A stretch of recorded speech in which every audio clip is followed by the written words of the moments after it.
Bonsoir coach, bienvenue à la conférence de presse d'après-match, match numéro 42. Avant d'entrer dans le vif du sujet, nous allons d'abord vous demander de nous tirer les enseignements de cette rencontre remportée par la sélection nationale du Maroc.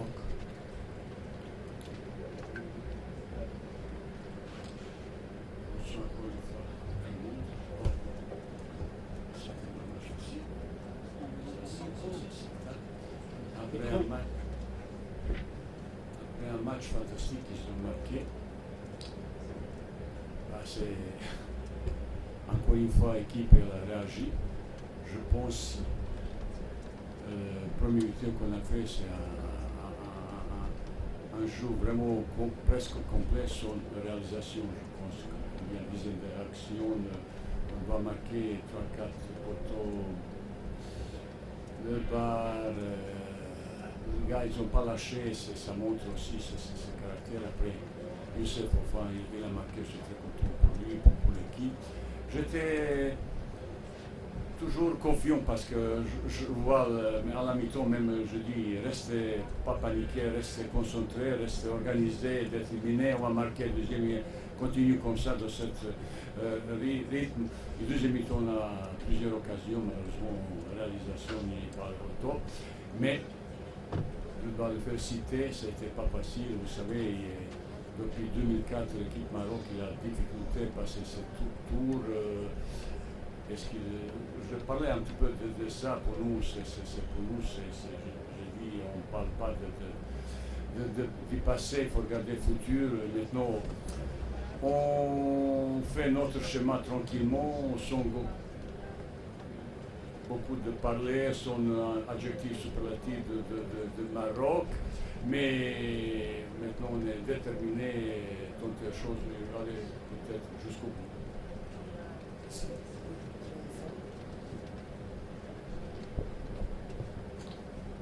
Bonsoir coach, tout d'abord félicitations pour la qualification au quart de finale. Ma question est la suivante. Est-ce que vous ne trouvez pas que cette équipe marocaine, quand elle est en difficulté, il joue bien? Et deuxième question, il y a toujours un manque de concrétisation d'occasion devant les buts. Est-ce que c'est un point à prendre en compte durant les prochains matchs? Merci coach. Déjà, vous savez, quand on crée autant d'occasions, je ne sais pas combien, ça veut dire l'équipe possède bon fond de jeu. On va créer autant d'occasions, c'est rarement que je vois une équipe qui crée autant d'occasions. Notre jeu est basé sur le collectif. Il y a un petit peu comme un déchet technique dans la transmission de ballons et comme ça. Et surtout, cette réalisation, ces derniers passes, les dernières frappes, un petit peu de précipitation, malchance, et tout ça. Vous savez comment c'est un attaquant. Mais je préfère aussi comme ça pour la gagner. J'espère que prochainement le vous savez aussi notre trois meilleurs attaquants, Youssef et Ayoub, et surtout Ryan Maillet, ils ont été tous blessés, regarde les blessures, il était malade, il avait Covid, ils ne sont pas au top de forme. Et il faut regarder, j'espère qu'ils vont bientôt retrouver son niveau. Je raconte très bientôt à top, surtout Ryan Maillet, il a mis qu'à l'entrée avec beaucoup de réactions qu'il a fait. C'est des personnes qui ont un grand talent et qui va apporter beaucoup à notre équipe. Monsieur Aliou, s'il vous plaît, le micro. Voilà, merci. Merci beaucoup.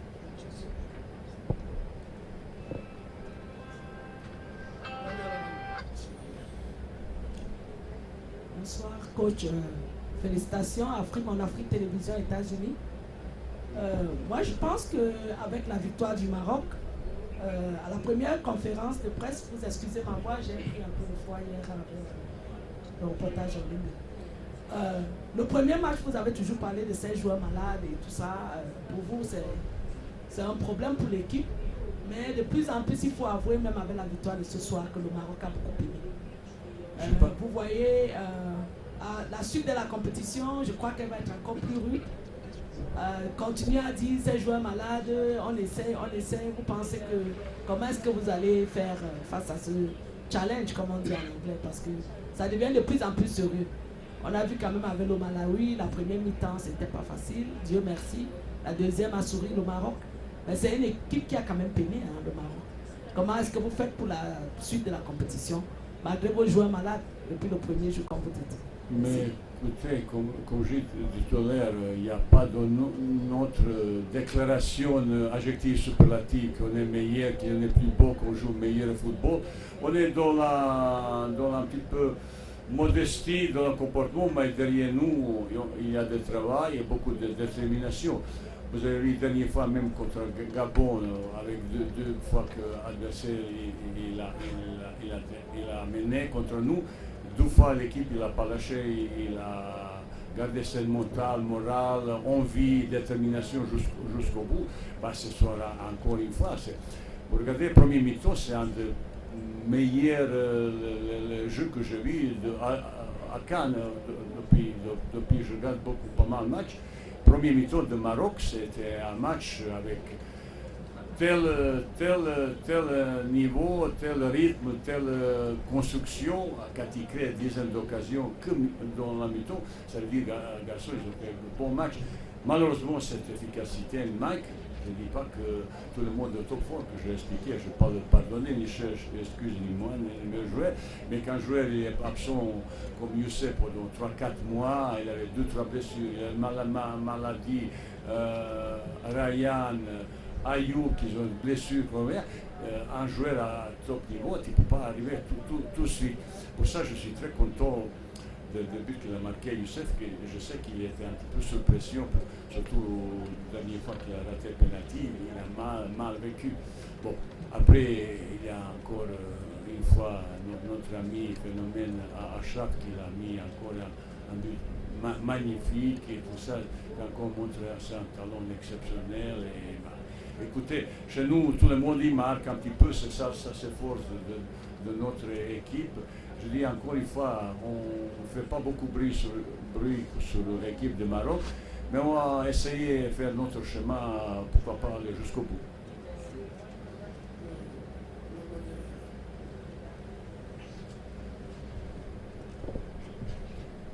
Bonsoir coach, Riyad Razi, Flash Radio. Coach, même tu ne mérites pas de critique aujourd'hui, je vais te critiquer. Faut rester réveillé, peut-être avec tes joueurs. Votre habitude, monsieur. Je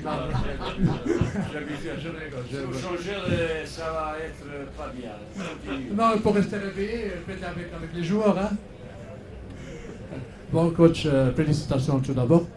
Juste ma question, c'est lors du dernier match, il était l'absence d'efficacité pour Ayoub Kabi et une série. Aujourd'hui, tu l'as fait rentrer.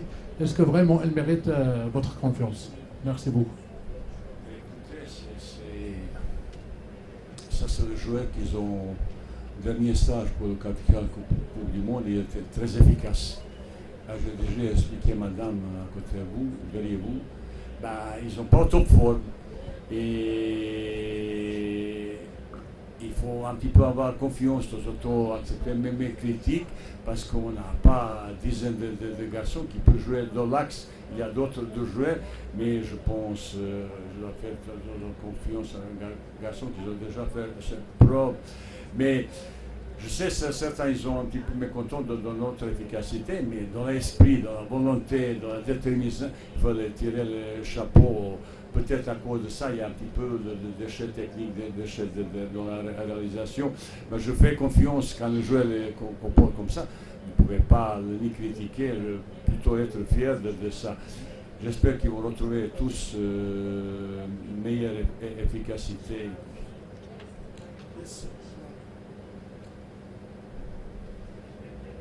Bonsoir, coach Vaïd. Thomas Bédibi, mastersport.com. Est-ce que vous pensez disposer enfin d'un groupe qui puisse permettre au Maroc d'arriver au bout de la compétition, car ça fait 46 ans que le Maroc n'arrive plus à remporter la CAN malgré les belles générations qu'on a connues dans les années 80 ou encore la tentative de 2004. Oui. Vous savez, Ben, je sais, tous les Marocains rêvent ça, moi aussi. J'aimerais bien aller faire plaisir aux Marocains à ça parce qu'ils attendent ça depuis presque 50 ans. On a pas mal de qualité, on a pas mal de qualité, peut-être une manque un petit peu expérience comme ça, mais dans chaque match comme ça, on est plus fort, on prend confiance, on prend confiance en soi qu'on peut faire quelque chose. Quand vous voyez le premier mi-temps, bah, j'aimerais bien que vous analysez le premier mi-temps, ça a été pas mal dit de tout. Il y a autant d'action, autant de variété dans notre jeu, comme ça s'appelle, avec long ballon combiné, les centres, comme ça. Juste cette réalisation. Où je n'étais pas content, où on a travaillé sur le coup de pied arrêté. Et je n'étais pas content du tout ça, parce que ça c'est l'équipe Malawi, il n'avait que 3 joueurs plus grands et on n'est pas bien tiré surtout corner. Et un petit peu, ça m'a un petit peu irrité, mais bah, c'est comme ça. Mais cette équipe, il a aussi le marque de progression assez intéressant. Tout le monde n'est pas au top. Et il y a marque de progression. Chaque match, on est plus fort. Aujourd'hui, vous savez, depuis 2004, équipe Maroc n'a jamais passé cette tour. Et je ressentis un petit peu de crispation, ils ont parlé comme ça. Pour ça, peut-être on a franchi une barrière supplémentaire. Ben, avec beaucoup d'optimisme et de détermination, on va attendre notre adversaire quart final.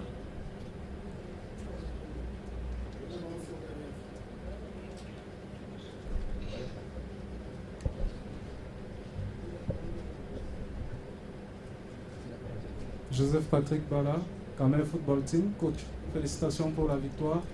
Alors, moi, je voudrais m'appesantir encore plus sur l'efficacité, le manque d'efficacité de l'équipe. Est-ce que vous ne devriez pas être un peu plus exigeant envers votre ligne offensive?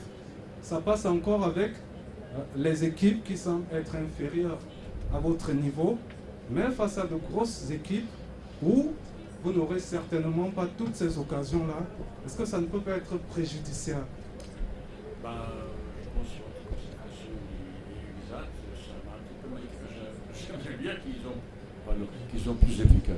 J'aurais aimé qu'ils soient plus efficaces. Mais déjà, il y a de l'autre côté la satisfaction si on crée autant d'occasions. Bon, je dis, on avait 3 ou 4 poteaux barres comme ça, ça manque un petit peu aussi, manque de chance aussi.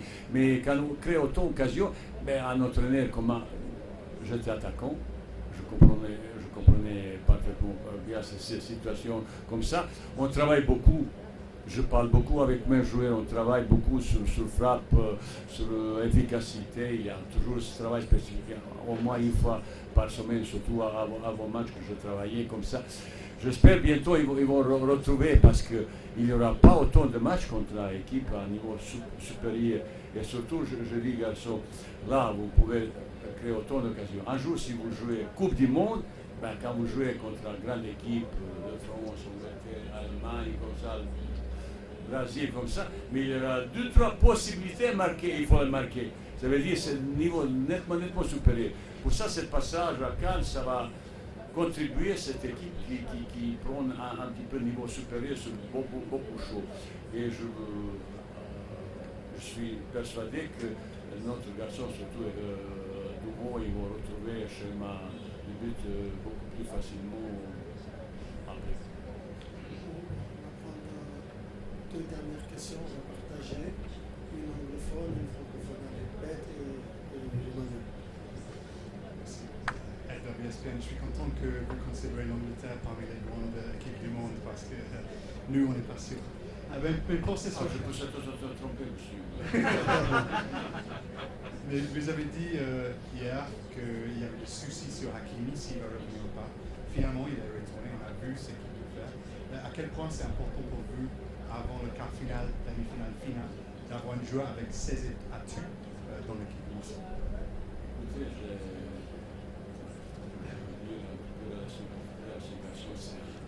un des grands talents, le meilleur joueur du monde à son poste. Moi, c'est lui et comment s'appelle le joueur de Liverpool, Alexandre. Moi, c'est deux meilleurs arrières du monde. Et j'ai parlé un petit peu, de temps en temps, il était un petit peu critiqué parce que les supporters au Maroc, il attendait de lui de plus.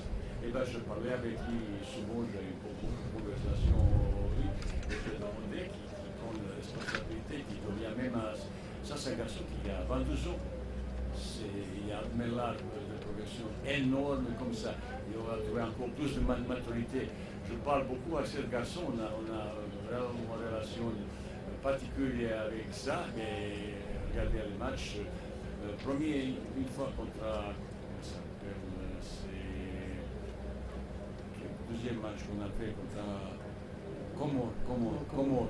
Premier temps, je n'étais pas content de lui, j'étais un petit peu, à la mi-temps, je l'ai un petit peu secoué le garçon. Vous savez, si vous vous souvenez, le deuxième mi-temps, ça a été Hakimi, il a continué comme ça.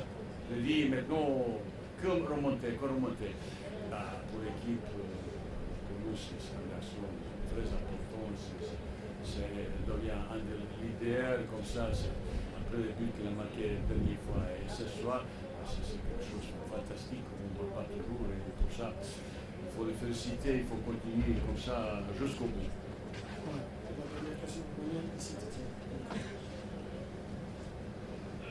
Mais lui, il met ses qualités individuelles au service du collectif. Ce n'est pas toujours le cas des grands joueurs, vous savez. Hein? Allez-y, Emmanuel. Bonsoir coach, Emmanuel Borguet pour l'AFP. J'ai aussi une question sur Achraf Hakimi. Est-ce que d'attaquant à tireur de coup franc, vous y êtes pour quelque chose, vous travaillez avec lui les coups francs, vous lui avez donné un petit truc pour marquer ou il sait le faire et c'est son travail? Est-ce que vous y êtes un peu pour quelque chose? Tout le temps, après l'entraînement, il cherche pour marquer et pour frapper, il reste parmi les derniers pour frapper coup franc au côté. Après, une fois, il m'a demandé même penalty, j'ai dit, critiquer la penalty à Paris. Je te donnais pour l'équipe nationale. Il a dit, moi, tu comme ballon, tu frappes, je dis. Tu dis merci. Neymar, Mbappé, c'est moi maintenant. Voilà. Ben, c'est un garçon qui a une technique phénoménale. Il a une frappe phénoménale, vous avez vu comme ça. Il frappe souvent, il reste souvent, presque chaque entraînement, quelques frappes comme ça. Ça devient une arme redoutable pour nous. Quand l'équipe ne peut pas marcher dans le jeu, il est là pour marquer. C'est devenu pour nous. Merci, coach Vaïd. Merci à vous, chers confrères, et bonne soirée. Merci. Merci.